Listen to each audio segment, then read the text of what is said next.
Good morning, hello, and welcome to BT Media's In Conversation With series. Today, I'm welcome Andrew Bloch. He's founder of Frank PR and official spokesperson to Lord Sugar.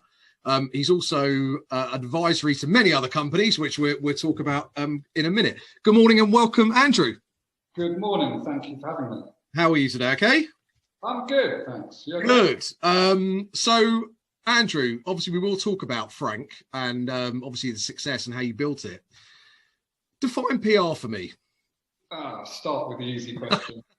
I mean, the thing about PR is pretty hard to explain because it can mean so many different things to so many different businesses and organisations. But essentially, it's managing the reputation of a brand, a person, an entity, so that they get across in the light that they want to be portrayed to whoever they're trying to communicate to.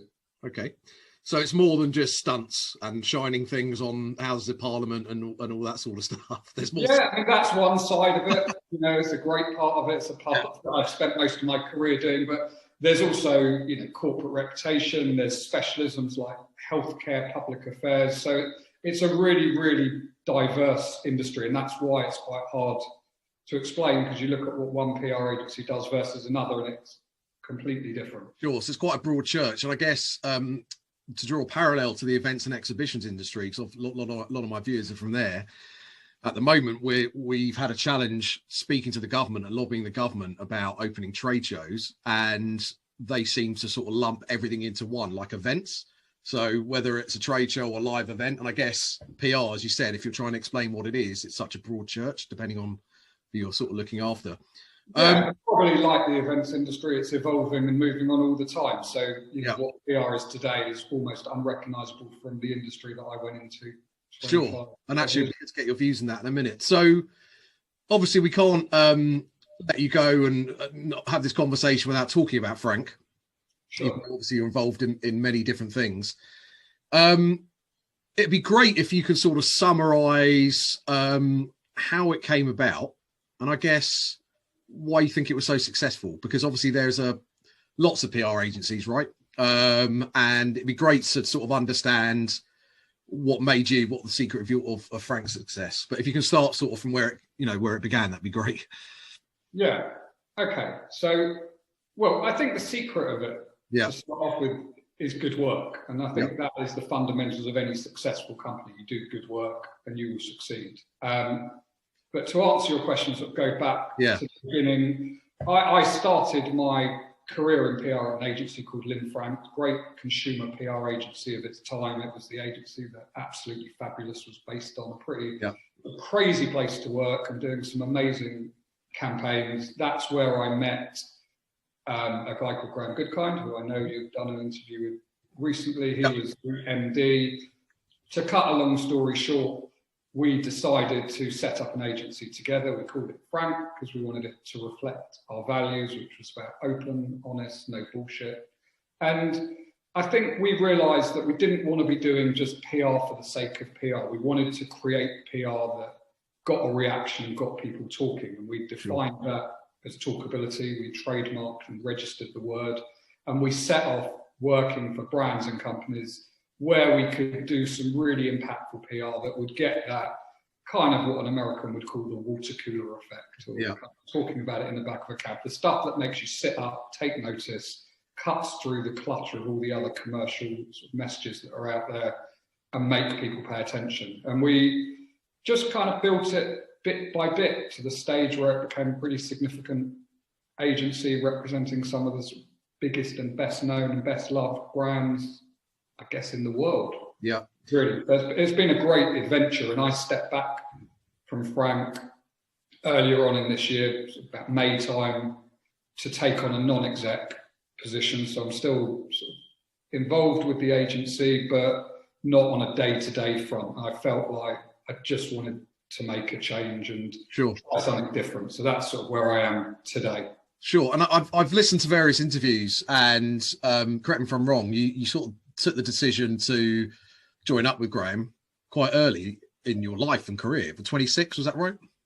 Yes. Yeah, I was young. I mean, I had 5 years experience Graham's a few years older than me, hopefully he won't mind me saying that. And yeah, it was his idea to set it up. It wasn't mine. I was quite happy, progressing at a steady pace and enjoying life. Yeah. Were you nervous to do that? Because again, I'm always interested in trying to get lessons out of it. Was there a sort of point where you're thinking, is this the right time for me? Should I do it? Yeah. I mean, I think no one likes change, really. Yeah.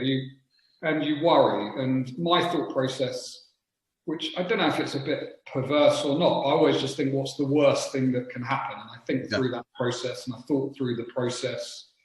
And initially I'd said to Graham, I don't think I'm ready. And he said to me, you'll never feel ready for something like that. And in the end, once I'd gone through that process of thinking, look, if it doesn't work out, I'd just sort of go cap in hand back to my old employer or go somewhere else. I'm employable. It's not like it's going to be a sort of all or nothing. Sure. So I guess the lesson is because at this time, obviously lots of people might have moved on from positions, or they're thinking of moving on because the industry they're in is maybe not in a great shape, and they might feel a bit nervous about making that leap. So I guess the lesson is to try it. Absolutely. And I think even the decision I made, earlier this year, which was a long time coming, it was 2 years in the planning, but didn't make it, years of experience don't make those decisions any easier. It's hard to make those sort of decisions, but sometimes you just have to sort of be brave and go. And in terms of the brands that you work with, and obviously there were hundreds, if not thousands, over the last 20 years, did Frank take the decision to work with one specific industry? Because you've said PR. Now, from an outsider, I could look at PR for healthcare or NHS and think, maybe that's not so exciting. It's, corporate. To do the sort of campaigns you did that lend itself more to one sector? Like entity? Yes, so we specialised in consumer brands, and those brands would really be across the board. So any sort of industry, whether it was entertainment, technology, food, drink, didn't really matter, but primarily consumer, although we have a decent corporate reputation division, CSR division, digital division across lots of different sort of areas. But consumer was the mainstay, and I think because we had a strong brand and strong identity, we would attract like-minded clients, which wasn't necessarily our intention. It's just sort of what happened, and it was a great thing, And equally, clients that weren't suited to our style of work and the way we did things probably wouldn't knock on the door in the first place. So it sort of led to having really, really nice relationships. And I think the key to any agency is a bit of a cliche, but you work as partners, you work together as an extension of the team. And when you have a strong identity and people know what you stand for and the type of work that you do, you naturally attract like-minded type of people, which was, again, going back to your earlier question, probably a big reason why Frank has been successful, because we've always known what we've stood for. Sure. And you obviously expanded Frank into different locations. So Manchester, Australia, and obviously you had an attempt in the US as well. What's your view in terms of launching a business, a brand in another country? And how do you sort of overcome those local challenges? It's a good question. I mean, so many learnings on that front. Everything that Frank did really was based out of opportunity. So when we launched in Manchester, it was because there was a guy that was working in our London office that wanted to move home. Same situation in Australia. America was kind of different in that we saw a big opportunity. And it didn't work out.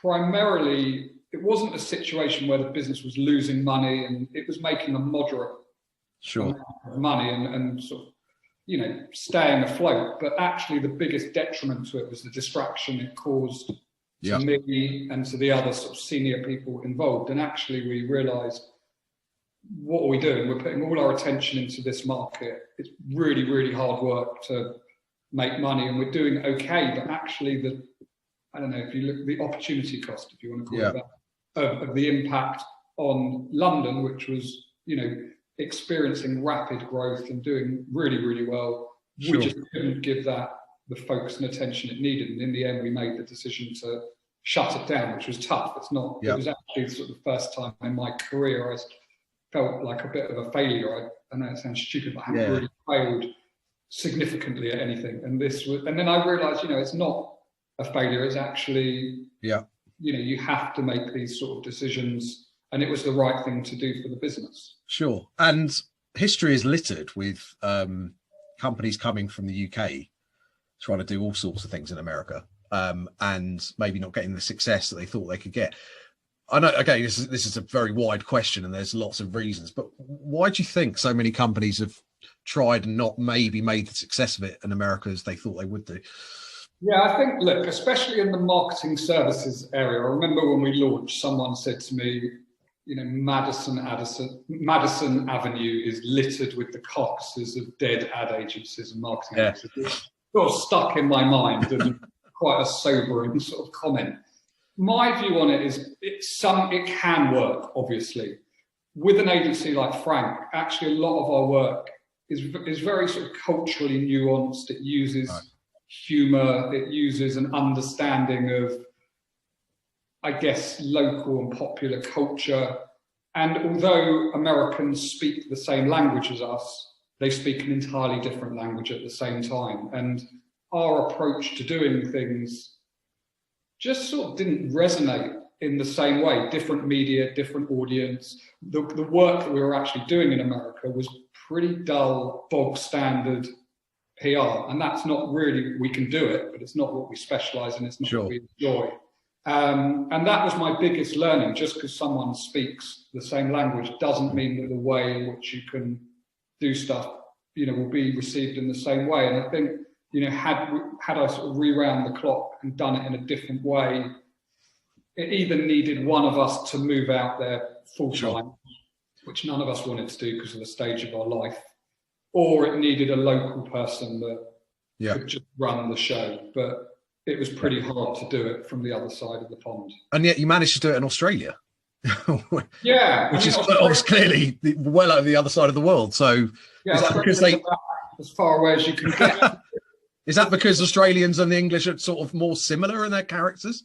I think that's what it is. I mean, culturally, there's a lot of similarities. The media landscape, the kind of way that marketing is approached is much more similar than it is to the UK than America is. And it's just worked. And actually, Australia is, ripe with creativity. They've got something that they refer to locally as sort of this tall poppy syndrome, which is almost, I think the right way to explain it, or the way that I interpret it, it's like a sort of inferiority complex to the rest of the world, where this little country out on the other side. So we've got to go harder, try more, and they really have this ambition to push themselves in terms of creativity and campaigns. And that's worked really, really well for Frank. It's exactly what we try to do. And obviously you took on Amstrad's account as it was then, and working with now Lord Sugar. It'd be great if you can just give us a quick insight as to how that came about, really, because I know it's quite an interesting story. Yeah, it came about early days of Frank. We've been going 2, maybe 3 months, and we got the opportunity to pitch for the Amstrad business. He wasn't involved in the pitch or anything. We wanted it so badly that we sort of created the Rolls Royce of all pitches, and we pitched and we lost. And the feedback was, we just don't need this level of PR at the moment. All we want is a kind of basic campaign, help with a couple of launches, and maybe in a few years we'll come to you, but for the time being, we're going to go with someone that's just a bit more sort of straightforward. And put the phone down, totally gutted. It was the biggest opportunity we'd had.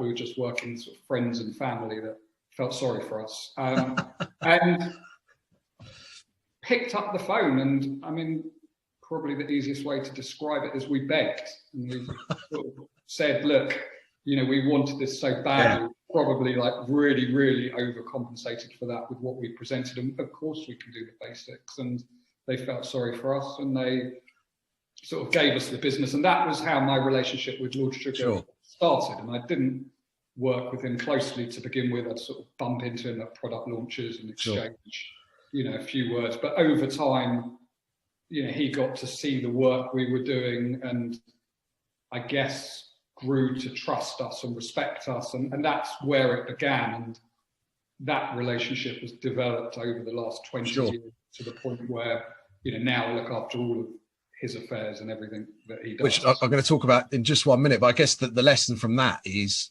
sometimes not taking no for an answer, especially if you think, you can do a good job. It's not just about you wanting it. You actually felt you could do a good job for them. Absolutely. I mean, I'm a massive believer in don't take no for an answer. Especially, well, not especially, but when you believe you're right and someone else is wrong, or you really, you shouldn't fight lost causes or things you don't believe in. But if you believe in yourself and that someone has made the wrong decision, absolutely don't take no for an answer. And I've surprised myself a number of times over the years where that's happened, and I have done it on more than one occasion, and on more than one occasion it's achieved the right result. But the key to it is you've got to know when to take no for an answer as well. Yeah, of course. Andrew, obviously over the years working on the campaigns, you've worked with a lot of talent, okay? And dare I call them celebrities? Obviously now the word celebrity is a broad church as well.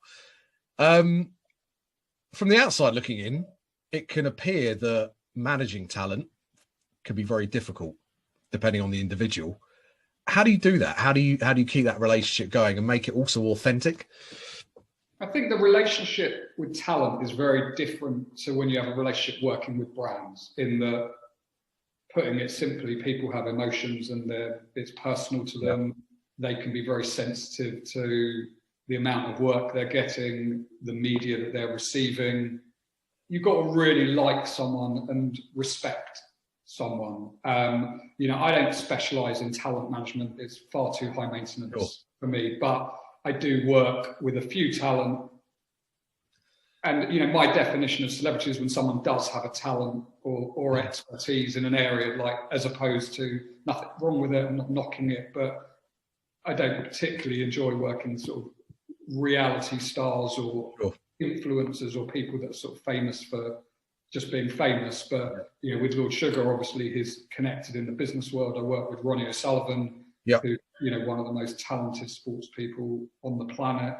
I work with Fred Sirieix, who from fantastic, renowned for service and food, and has a real expertise. And they both, actually, those two come across to me as very authentic. So what you see on screen, it appears, would be what they're like in real life. Absolutely. I mean, you can't really build a brand and be successful if you're not a personal brand. If you're not authentic, you can't pretend to be someone you're not. And, I like working with these sort of people because they're also quite challenging. They've got opinions. They will be guided and advised, but they have minds of their own. And to me, that's much more enjoyable than working with someone sort of robotic that just does what you tell them. It's nice to have that sort of element of unpredictability and excitement to it. I'm talking about unpredictability. What's it like to work with Lord Sugar? I mean, he's pretty predictable, I think. Predictably unpredictable. Maybe because I've worked with him for so long, sort of more or less can second guess what I was going to say, but he does surprise me from time to time. I love working with him. I've learned so much from him, and hopefully he's learned a few things from me. But with him, nothing is the same. He is one for change and keeping himself busy and moving forward, and he never ceases to amaze me with his energy for new businesses, for starting up new projects, for investing in things. So, I never get bored with him. Every day is like a different challenge and opportunity. So Lord Sugar, and also the likes of Donald Trump, so leaders of nations and leaders of businesses, have really taken on, some of them have taken on board social media platforms, because obviously they can now speak to the world without having to pay anything for it. If you wanted to get that coverage years ago, you'd have to spend fortunes on TV. Is that a challenge to you if you're managing someone like Lord Sugar? Because obviously, reputation's clearly important. And as you know, on social media, things can go horribly wrong overnight from just sending something which is maybe misinterpreted. And, in the last year or so, obviously he's put out some stuff that people haven't liked. Do you have to rein that in? What's your involvement in that? I mean, social media is a double-edged sword. And I think it's, the interesting thing about it, that from my perspective, is it gives someone a direct voice to the public, but also to the media. So probably what you might not see behind the scenes is the commercial impact it has in terms of the brands, products and services you kind of promote on it, but also the ability to quash stories, to be able to represent yourself directly without having to go through a third party, such as, like the media. Sure. And yeah, people are opinionated, but, I was looking, he did a tweet last night about a campaign that I'm involved with that, completely harmless, promoting a charity, encouraging people to make a donation. And you read the comments underneath, I mean, they're just idiots. And we work in a world where the media, they will cover stories about controversy on social media, which is completely invented controversy, but you only need one person to tweet some criticism and then, your headline is Lord Sugar slammed for controversial. And, that's the sort of shit that I have to deal with. So you do get involved in that, right? It's not just him and other people just, flying solo with what they're doing tweet wise. And he does, he's got his own mind. So, I would never control someone. I personally am not a believer that if you're, running your own Twitter channel, someone else should be writing the words appearing that they come out your mouth. That doesn't work for me. And he's a grown man and he thinks what he wants when he wants. And like all of us, we've tweeted stuff that we look back on and think, probably shouldn't have done that. But, that is the danger of social media. And there's always this temptation that just because you have a channel that you have to use it. And it only takes a second to do something that is spread around the world in moment when you're someone of his profile. And what about brand Trump and the way that he talks to his base on social media? If you were managing, his PR, how would you manage to handle that? Yeah, I'm not sure how manageable he is. I like to think, in my sort of, I don't know, conspiracy theorist, idyllic world, that he is a lot smarter than people give him credit for. And he knows exactly what he was doing on social media. So, what he will be doing is deflecting stories away from other potentially more damaging stories. He'll be pushing agendas he wants to do. And he does it in a way that almost comes across as like a crazed drunk tweeter at 2 a.m. after 6 pints of Stella. But I don't believe, I don't believe. Well, we want to believe that's not the case. We want to believe that's. I think he knows exactly what he's doing. And, he's built up an audience of 75 million or so followers. I mean, he's the first real president to lead via social media in this way, and incredibly powerful. I've got a lot of admiration for the way that he does control the media, even though he's widely criticised, ridiculed at times. It's very easy, and he opens himself up to sarcasm and having the piss taken out of him. But he's, being effective in what he's doing. And, I don't believe that someone gets to the position of being president of America without knowing what they're doing. I'm not endorsing him. I'm not saying he's... No, sure. Yeah. But I look at it through a communications lens. And there have been moments where everyone is saying, you absolute idiot, you tool, you this, you that. And I'm thinking, you absolute genius. You just kind of swayed the news agenda completely away from the area that you wanted to, you didn't want it to go down, into a direction that is just random and stupid and irrelevant as a distraction tactic. Yeah, it was really good to get your insight because, as I said, the proliferation of communication channels, social media specifically, I guess since you first started in the PR industry, is obviously immense. And, I guess if you're talking to clients, what's your advice? Where do they start? Because history, again, is littered with businesses setting up a Facebook page and then 6 months later, there's no activity, setting up Instagram, setting up Pinterest. Do you start with one? It obviously depends on the budget and the size, but what's your advice? Depends on who you're trying to market to. And there is a temptation to do the same thing across every channel and start, then lose momentum. For me, you have to add value to your audience is the first thing. However much you like a brand, you don't necessarily want to follow a series of adverts, minute in, minute out. You have to add value through offering an incentive, maybe like financial, or via humour, entertainment, via education, whatever it might be. There's different, and then you sort of work through the best way to do that. You've got to build an audience, because there's no point spending money and talking to an empty church. You know, they have to build a community, and you have to build the right community. You know, I was talking to a client yesterday about sort of LinkedIn versus Instagram, and it's a business. They're trying to reach senior directors. I'm like, you know, just forget about Instagram. Just because it's there doesn't mean focus on LinkedIn. And in terms of your messaging, focus on stuff that they're going to want to hear. There's no point building thousands of followers who are irrelevant. It's much better to have a small audience who are totally bought into what you're doing and engaged and likely to give you an ROI in terms of what you're trying to achieve as a brand. Yeah, absolutely concur with that. In a very small way, that's what I'm doing. You know, people say, why aren't you on Instagram? Why aren't you on this? As you said, well, actually, my base is going to be more on LinkedIn, and that's what I'm going to focus on.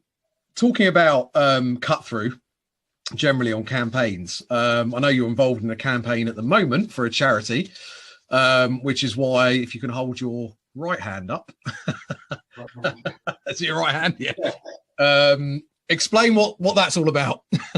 So I was approached by a charity called Future Dreams, which is a breast cancer charity, and they had been running a campaign called Nail Breast Cancer for a few years, and women would go into salons, they'd get their nails painted pink, they'd make a donation towards the charity, they might purchase a bottle of nail varnish where proceeds would go to the charity, and it sort of ticking along. But they came to me and said, look, how can we shake this up a little bit and take it to the next level?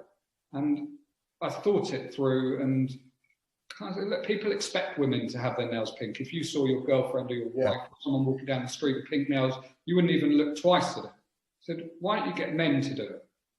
It like immediately is going to grab attention. Yeah. So we sort of pivoted, I don't know if that's the right word, maybe a bit too. The word of today, everyone's pivoting. We kind of swerved the campaign in the direction of getting men to paint their nails pink. Yeah. And we approached a host of different celebrities to do it. Yeah. And then I wanted to have like a moment to launch it. You know, even celebrities doing campaigns, you know, celebrities are asked to endorse charity campaigns the whole time, and it can be a bit wallpaper, and you know, obviously it's great that celebrities put their power to good use, but it doesn't always have an impact, doesn't always generate funds. So Ronnie O'Sullivan, who, you know, I know him well enough to persuade him to do crazy things, and we got chatting about this campaign, and I actually not even sure if it was his idea or my idea. It's just sort of, but it was in the process of the conversation, we somehow ended up agreeing that he was going to paint his nails pink. Have you had a few shots at that point? No, he doesn't drink. So he's definitely sober. And so he said, okay. And he painted his nails pink for the English Open, which was unbelievable, because what I knew would happen is every commentator, the same as you've had to ask me this question, otherwise everyone is sort of distracted on the interview thinking, why has he got pink nails? Yeah. Every commentator, every interview he did, the first thing they said, Ronnie, tell us why you got pink nails. Yeah. And, you know, he was briefed and talked about it extensively. The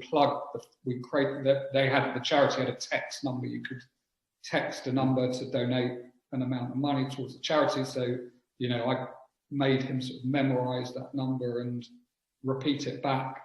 And it's just done so much good in terms of awareness, but also fundraising, because it's a really, really tough time for charities at the moment, because actually a lot of charities rely on the events industry to hold fundraising. Yeah. It's normally their biggest contributor to funds across the year, and they can't do that. So they're having to be more creative and use different ways of raising money and generating attention and awareness. Sure.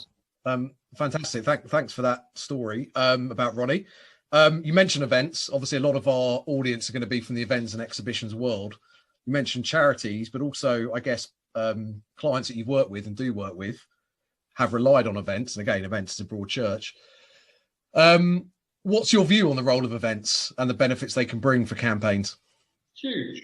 I mean, I think, you know, in terms of engaging media consumers, getting attention, putting a product, a brand, a service, a person into a physical environment is critically important part of the marketing mix. And I'm a massive fan of events, and the stuff we do, you know, completely ranges from small sort of media press launches through to, you know, I was fortunate and I've worked on the biggest entertainment launch in history, which was for Call of Duty, which was launching their game across, I can't remember how many countries, but dozens of countries simultaneously. We took over Battersea Power Station. We had paratroopers coming down chimneys, you know, massive laser projections and projection mapping. We took over Leicester Square, did the first ever computer game to have its own premiere in Leicester Square. You know, I've done stuff like that as well. And it's such a buzz, you know, working, you know, we all like to get out from behind our desk and get our hands dirty and do stuff like that. And you just can't beat a live event for the adrenaline. But in terms of the impact, you know, when you're doing events at that scale, and my twist on it would always be to do something creative that doesn't just impact the people that are at the event, but has the ability to generate media and attention to get a, you know, far broader audience beyond the people that see it firsthand. I love that sort of PR. Yeah, I mean, I guess you can't replicate the power of face-to-face, right? Obviously the pandemic has shut many parts of the events industry down. What have, and obviously people are doing virtual events, or you mentioned charities and their inabilities to do fundraising. What campaigns have you seen, or what have you been involved with from a virtual perspective that have sort of pivoted, if you like, in that direction, that have been successful? I mean, it's a constant learning. Yeah. The hardest thing is not being able to plan. And, you know, I've been involved in plenty of events that have been postponed, and you know, some will probably never happen. Other people have been more innovative in their approach. Frank did a great campaign, which was a virtual whiskey tasting, which did incredibly well early on in the pandemic, when people were still happy to do Zoom calls, and it was the era of Zoom quizzes where we weren't bored of our own faces. And, you know, so they did this whiskey tasting in the distillery, and it just attracted so much attention. I saw something this morning, actually, that I thought was pretty clever, that Huawei did for a phone launch, where they brought journalists in to, I can't remember the venue, the brewery or somewhere like, or Printworks it was at. Yeah. And they brought them in sort of chauffeured cars. And it was almost like a sort of drive-through press launch. The journalists sort of went around different presentations and demonstrations in the back of their car, obviously COVID secure environment. And I thought that was a pretty smart way to do it. But, you know, unfortunately, there's no way around it. Doing mass participation events at the moment, you just can't do them. Yeah. The way that people are doing it in a slightly more clever way is, you know, like Piers Morgan for the launch of his Wake Up book projected onto the Houses of Parliament. You know, one of the powers of live events and stuff is that power to create a great visual image. We did a campaign last year for Huawei at Frank, where the phone was, you know, one of its main product features was low light technology and the ability to take great photos in the dark. So we looked at sort of creative things we could do, and we recreated the Northern Lights above the Tower of London. And it was just the most incredible visual spectacle, brilliant photo for the media. And we did have tens of thousands of people came down to watch it live, and it used sort of smoke machines, projection mapping. We had this artist that had kind of dedicated his life to recreating the Northern Lights in different environments. It was like, I still don't really understand how they did it. It was kind of magic meets tech, but it looked incredible. And it wasn't just the sort of thousands of people that came to see it. It was the fact that it was a double page in the Times. It was all over the media. It was everywhere. That to me is, you know, what I call, is really cheesy, but sort of pre-experiential, where PR meets experiential. And that's a route that people can go down at the moment. You can create sort of visual spectacles that will reach an audience, but doesn't need the audience to interact directly. I mean, it obviously doesn't help events, conferences, you know, that side of things. But I don't see much way around it. We have to adhere to what the government are doing. There is a job to be done in, as you said earlier on, in terms of lobbying the government so that we differentiate between different types of events and don't just sort of lump them into one. But we do have to sort of follow the guidelines and be patient. And it's very, very difficult. It's difficult for an industry that, there's not much they can do. They can try and adapt, try and go digital, try and do virtual. But try and be creative, I guess, because like you, we get email, do you want to attend this virtual event, that virtual event? I guess they can all blur into one. What you're saying is if you can do something a bit different that then stands out, then people are more likely to go to that one. Yeah, exactly. I have to talk about the pandemic. The government, Dominic Cummings specifically, Johnson, how do you think they've handled, obviously not from a medical perspective, but from a communication perspective? What's if you were given the government account now? I would say no thanks. And in all seriousness, I mean, I think it's very, very easy to criticise the government. And as a sort of communications professional, all I would say is, Jesus, what a tough job. I mean, it really is a near impossible task to sort of handle something, much used word, but completely unprecedented. I think a lot of what they do, similar to my comments about Donald Trump, like don't be fooled into thinking everything they do is an error or a mistake. They test messages, they divert attention from one thing to another. Having said that, I think if I was to criticise them, where I would improve on their communication is a bit stronger leadership. And I think the government, they started off pretty well with daily press conferences, and then I think people were a bit bored of them. Maybe they got bored of doing them. But sometimes it just feels like that authoritative voice isn't there. And there's lots of voices. And what you have to remember within the government is there is completely almost competing divisions. So you've got the economics and business side, which want to get the economy back up and running as quickly as they can, versus the health, where they don't want people to die.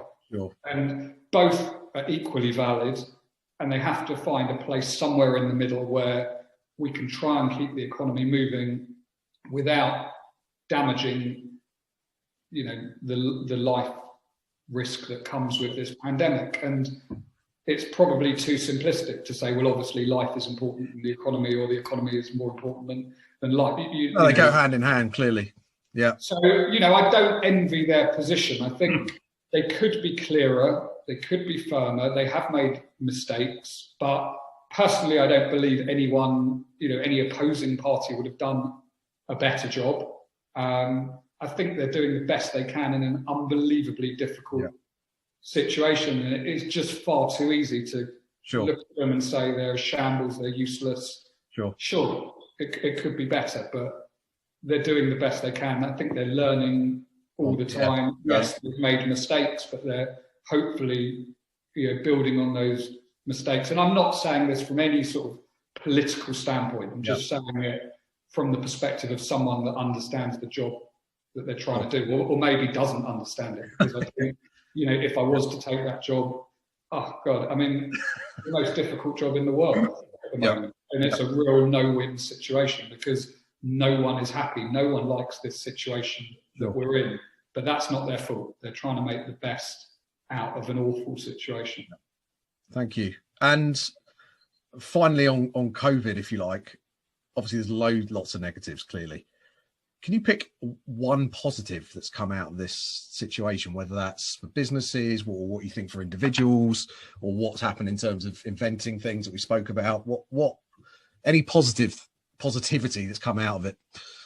I mean, look, I'm a naturally quite a positive person. That can be quite annoying to some people, but I've always been sort of more glass half full. For me, what the pandemic has done for people like you, people like me, is it's forced us to adapt. And certainly, speaking personally, there's been lots of learnings for me of things that I've maybe had in the back of my mind for a couple of years that haven't got around to doing, or haven't been brave enough to do, haven't needed to do, sort of strategic challenges, tactical things.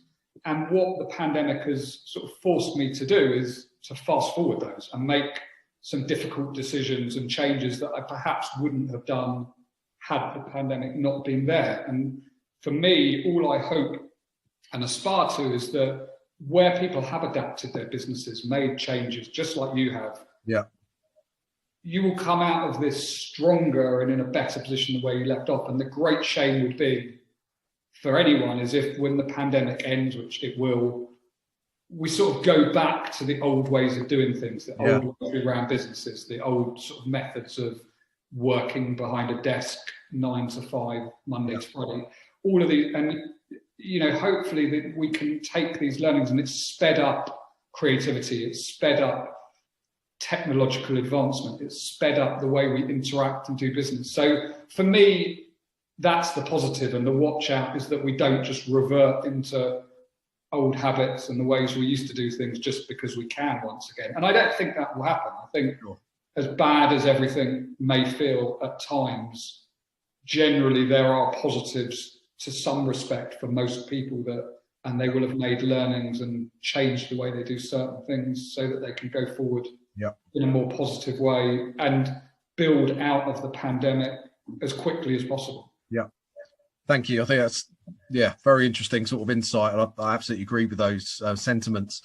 The sort of final section, I want to talk about leadership.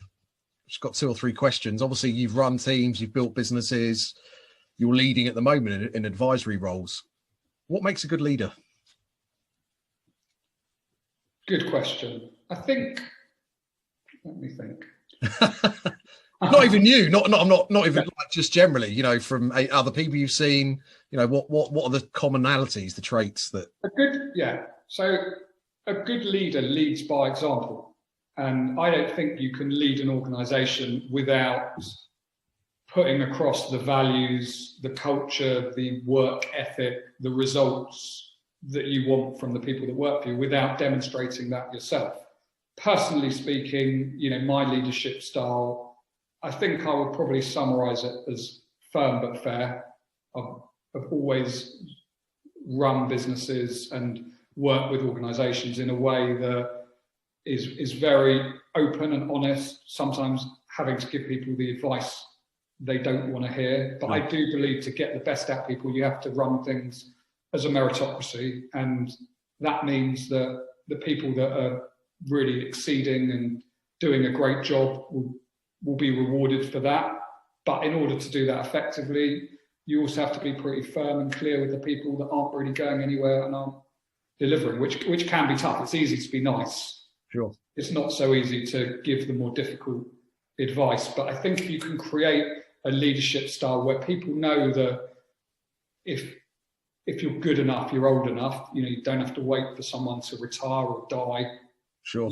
The company, there are opportunities there. That's how you create a culture where people will want to prove themselves, succeed, push themselves. You know, you have to show them those opportunities. So I've always tried to enforce that. And I think, you know, one of the things I'm proudest of, you know, having now stepped back from Frank and sort of looking at it through a slightly different perspective, is it kind of led me to realise how many great people have gone on from Frank and built their own agencies, developed fantastic careers. And actually, for me, when I look back on my years at Frank, that was probably the one thing that made me proudest. And that is because we always built the company with a strong leadership style, giving people opportunities and letting them have the chance to do stuff from a very young age and, you know, learn from them. Which is what happened to you. So you're sort of paying that forward. Yeah, I guess so. You know, I was lucky. I was given opportunities at a young age. I sort of managed to not cock it up. And I've tried to give that opportunity to other people. And if they do make a mistake, then, you know, that's okay too. As long as you learn from that mistake and go on and develop from it. We all make mistakes. No one is perfect. So, and on the sort of flip side, what do you think the most dangerous traits of a leader are? I think you have to have the respect of the people that work for you, and you have to be fair. if people don't respect you and they don't think you're being fair, and it's kind of one rule for you, another for them, you just won't get the best out of your people. It's, you know, a team needs to work together, and a great leader can't lead on their own without the support and the backup from a team alongside them, underneath them. So for me, the weak leaders are the ones where there just isn't respect in terms of their ability to do something. I mean, it's something that I've always been really keen to do with people that work with me, is not be scared to get my hands dirty from time to time and demonstrate to them that I can do the job I'm asking them to do. And I'm not being lazy, I'm not just delegating, but I can do it. And I think that's always held me in good stead, especially in PR where there is a trade to what you're doing and a skill to it. It's important that the people that work for you can see that, well, actually, this guy knows what he's talking about. He can do it. He's just shown me. Yeah. So I've always tried to sort of lead through action as well as through words. My final question on these interviews, which I don't prepare people for. You're on a desert island. You didn't prepare me for any of this. I'll cut that bit out. Oh, and I'm on a desert island, sold. When do I go? 3 people, not family. Who are you taking? Who am I taking? Oh, wow. Not family. Does girlfriend count as family? No girlfriend. I think, yeah, that in this respect, the girlfriend does, yeah. So maybe for entertainment value or for, you know, like. I think at the moment, I'd love to take Lord Sugar and Piers Morgan, because they've had a bit of a falling out over their differences with Brexit. They're not eating each other. I've worked with both of them for many, many years. Yeah. You know, have a great deal of respect for both of them, and I really can't bear the fact that they're both so stuck to their opinions from opposing sides that they're not talking. Yeah. I would love to sort of, and maybe Cilla Black or someone really might give me a helping hand, but I feel like that would be my one challenge. So I'm not sure it would make the most relaxing or enjoyable. Yeah, what I didn't say is how long you'll be on there for, I guess. So if you're on there for a day, that might be all right. I think I just have to invest in some good earplugs and sunbathe whilst they got on with it. So, Andrew, obviously you've been reading recently that you've taken on many advisory roles and non-exec appointments. Can you give us a flavour of what some of those are? Sure. So I've kind of, I mean, it's quite diverse, and I've taken on a mix of stuff. So I've joined a couple of advisory boards that are fast-paced, high-grade tech companies. One is called Propel, which is a PR CRM management tool. The other is Phoenix 51, which is a recruitment online assessment hiring tool. And I'm helping them basically develop their propositions, get the look and feel right, but then build it from a business perspective as well.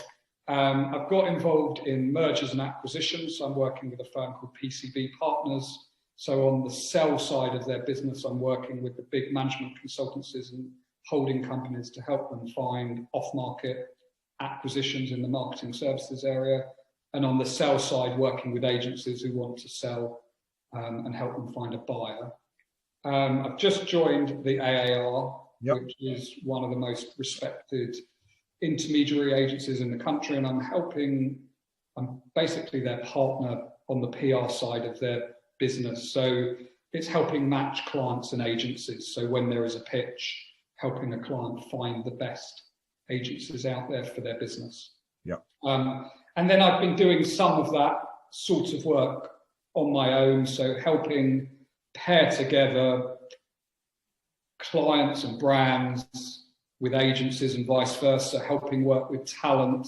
So either helping the talent find the right commercial partnerships or helping brands find the right talent for them. And then doing a bit of work directly with brands. So pulling together virtual teams to help them launch products or initiatives. So I've been working on the launch of CERT, which is a household cleaner that kills COVID in I read about that. 30 seconds.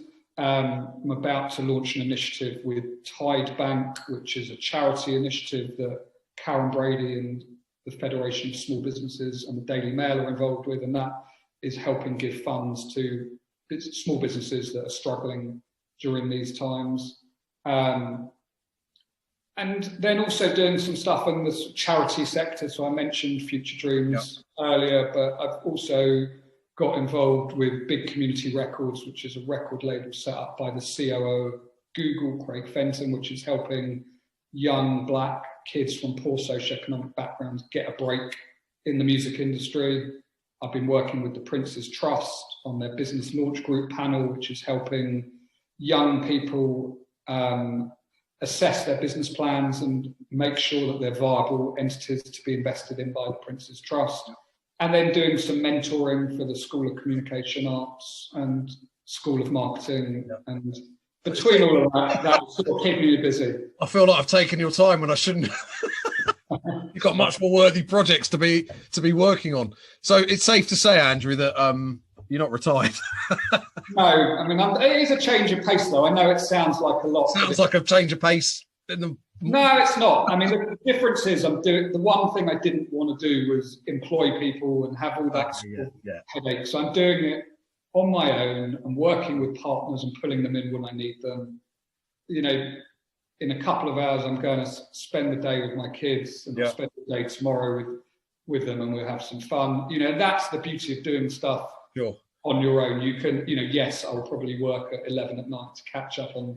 But you're also picking and choosing what you want to do, right? I'm not saying you didn't want to do stuff when you were, you know, working, building a business, but at least now you can pick and choose the projects that excite you.